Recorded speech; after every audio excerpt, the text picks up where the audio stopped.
عبداللہ ابن ابی جو تھا نا، اس کو جو بات میں کرنے لگا ہوں، اس کو حضرت عبداللہ جو بیٹے تھے نا، ان کا نام بھی عبداللہ ہے، انہاں ایک دن حضور کو پانی دم کروایا اور عرض کی تھی حضور نے منافقت نہیں جاندی میرے پیو دی، تسی پانی دم کر۔ نبی علیہ السلام نے پانی دم کر کے دے دیا۔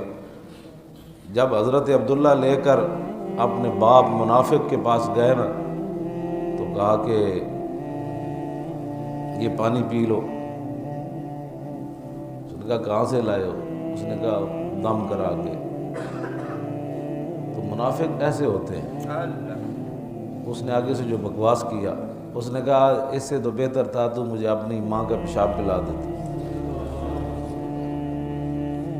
تو منافق ہوتے ہیں ایسے۔ منافق وہ ہوتا ہے جس نے نماز ضرور پڑھنی ہوتی ہے، اگرچہ اسے اپنی مسجد ہی بنانی پڑے، نماز کو وہ نہیں چھوڑتا، پکی بات ہے۔ جب بات آئے کہ چلو حضور کی بارگاہ میں چلیے، کہتے ادھر نہیں جانا۔ مسجد تو انہوں نے بنا دی، قرآن نے بھی اس کو مسجد کہا، والذین اتخذوا مسجدا ضرارا وکفرا وتفریقا بین المؤمنین وارصادا لمن حارب اللہ ورسولہ من قبل ولیحلفن ان اردنا الا الحسنی۔